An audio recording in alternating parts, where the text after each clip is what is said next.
Alright, so welcome to the post-game. Hopefully I sized this window appropriately, but yes, I wanted to actually show you guys the post-game screen. I remembered it before I hit return to lobby. Pretty fun. Let's go ahead and quickly look at the builds. So I was going attack damage, I was going for the late game with a Manamune.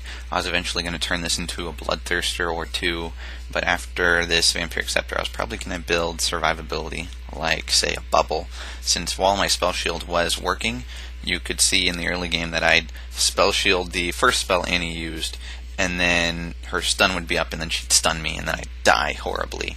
But that was more of my fault for not clicking on Annie and making sure when she had her stun coming. But I was just trying to avoid harassment with my spell shield, which I failed kind of at that versus Cho'Gath in the early game.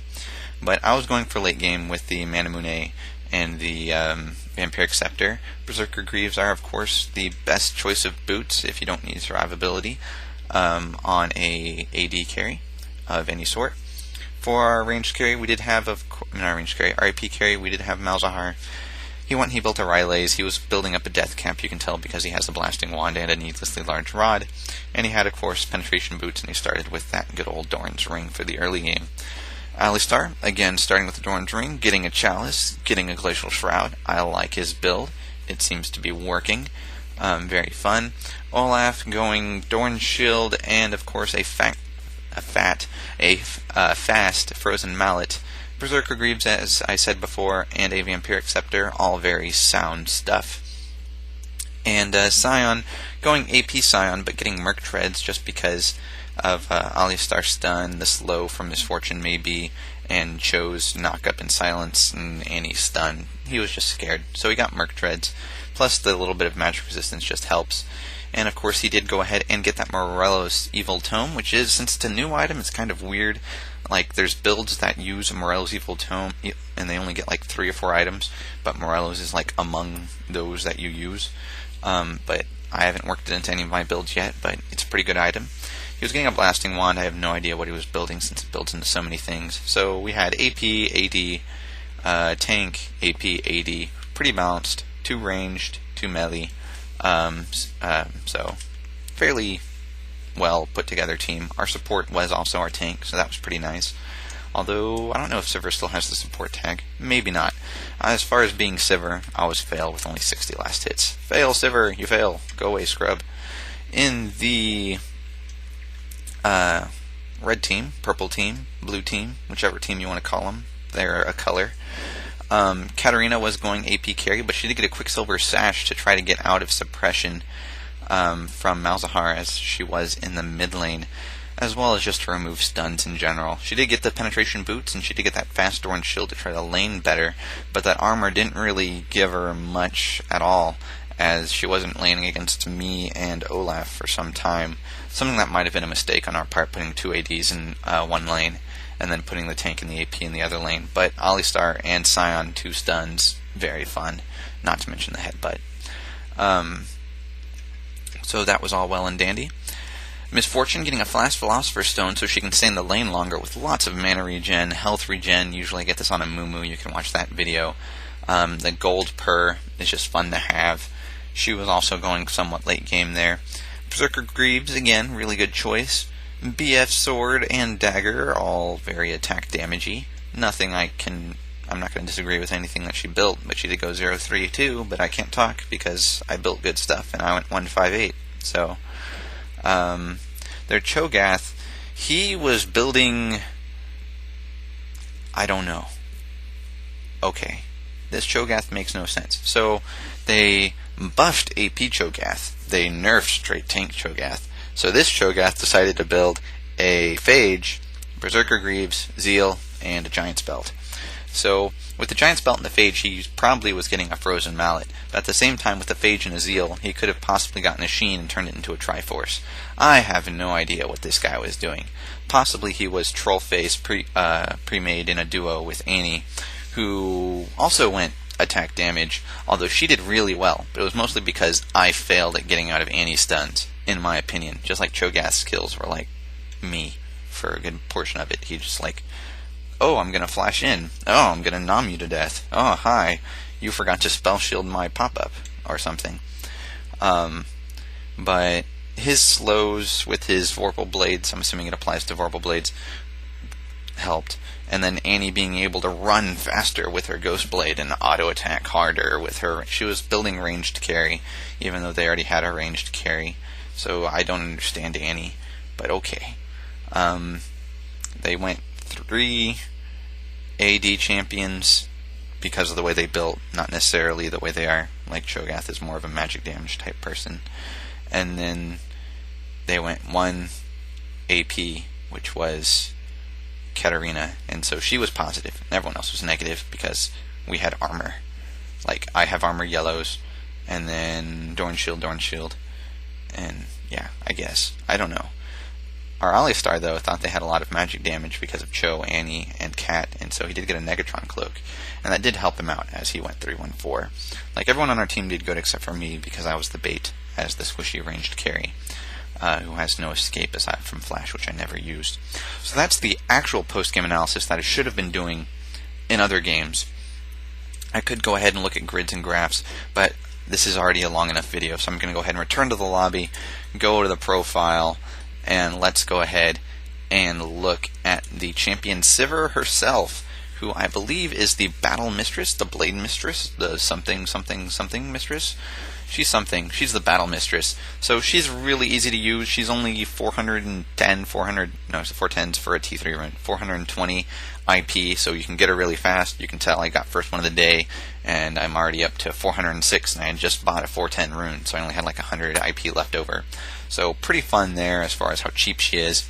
She's got really strong attack power. You could even see when I was throwing my boomerang blades later on, if I could actually learn how to land it, it was dealing lots of damage to Annie, and even high HP targets like Cho'Gath couldn't really take the heat. Her spells are weak because she doesn't really have spells. She has, I think her Boomerang Blade counts as a spell, like you could see how it scale off attack damage and AP, but that's it. So I can't say much past that, and then she has weak spells. Her health is weak. She's not Rise squishy. She's not, I guess Annie's squishy, but I don't know. I don't know who's as squishy as Rise. Rise is like the squishiest champion I know. She's not Rise squishy, but her health is kind of lowish, as you could see. I needed to build more survivability there. Possibly, if I was building more defensively, I would have gotten HP Quints instead of that, but I'll talk about runes later. So, Boomerang Blade, that skill I maxed first. It's her Q ability. She holds her crossblade like a boomerang, dealing damage each way. If you're not quite sure about aiming, I actually have smart casting on, so normally when you hit Q, a little arrow will appear and then you click, and so Boomerang Blade goes out and comes back, and it deals damage once, and then when it comes back, it deals damage again. Fairly straightforward thing. You do not want to use Boomerang Blade to hit minions, because that's, 1, pushing your lane, and 2, you want to be saving it for dealing damage to the enemy, and then just last hit with your auto attack. Ricochet, I maxed this second. Maybe a bad idea, probably I think a good idea. You really only need 1 point in Ricochet early on, to hit the minion and then hit the next minion, or to hit the minion and then hit the champion that's right next to him. But Ricochet sort of acts like a double up, a cheap double up, dealing less damage.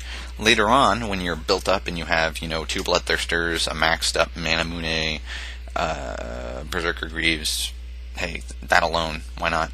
And let's say a Black Cleaver, you can turn on Ricochet, and while it does reduce damage each bounce, you can just go auto attack, auto attack, auto attack, auto attack, pentakill, and get a lot of stuff with Ricochet. But early on, it's just sort of a harassing tool. You just get a point into it early on. Spell Shield, again, it's only on for a few seconds, but basically you turn it on. If they hit you with an ability, poof, your shield vanishes. Oh no, you're naked, but hey, you got a bunch of mana. At the same time, it costs mana, so you can't spam it and hope that they hit you with an ability. You have to know when they're going to hit you with an ability, which means if Annie's walking towards you and she has her stun up, or she's just walking towards you in general when usually she's scared of you, you might want to turn on your Spell Shield and get in range so she uses it because she's a scrub. Or if you see the whole little boom, little noise of Cho'Gath's Rupture, which shows like a little dust on the ground, you want to make sure to walk onto that and turn on your Spell Shield before you get hit by the Rupture, not after, like I did several times. And so Spell Shield's a great way to get mana back and tank abilities at the same time. As for On the Hunt, this is her escape ability, which is sad because it gives her attack speed and move speed, and it gives it to everybody. This is really great for pushing towers because it gives it to minions. So if you get a decent snowballed wave, like you just teleport up, you can backdoor really strong. It's like, aha! Well, backdoor because everyone else is elsewhere. I guess push really strong. Activate your ultimate, and suddenly all of your minions and you will just like auto attack, dead tower. At the same time, giving it to all of your allies in the middle of a team fight means they can get away faster when they're low health. You can chase better. You can get more hits in, which is good because you deal more damage if you're getting more auto attacks in between casts. So On the Hunt in general is fun. On the Hunt plus Ricochet on equals lots of dead people, provided they can stand still. If you can't stand still, well, On the Hunt helps you chase, so you still have a use, a purpose, should I say. As for tools, or tips, I should say, since tips is not tools, tools is not tips. Playing as Sivir, Boomerang Blade returns. After reaching max range, you can shift position to hit enemies who otherwise would have evaded it. So basically, you throw it ahead of you, and then you take some steps to the right, and it will come back the way, like, straight towards you. So it won't come back the way it was thrown, otherwise that'd be like a weird U thing. So you can actually use it to like hit people behind walls and stuff, but I wasn't able to showcase that well. Sorry all you Sivir players out there, take that. Using Frozen Mallet or Phage with On the Hunt, I didn't even think about that. I was thinking more of just, oh, I'm going to be a carry. Probably should have gotten a Frozen Mallet for survivability. In conjunction with On the Hunt ensures that our teammates will be able to hit them non-stop. While slows stack multiplicatively instead of additively now, not as much, but that tip still applies. If you're running faster and attacking more, then if you're attacking faster and you're applying more slows, you're not getting away. Sort of like Ashe, but you need a Frozen Mallet or a Phage. And she just gives you move speed and attack speed to help that out.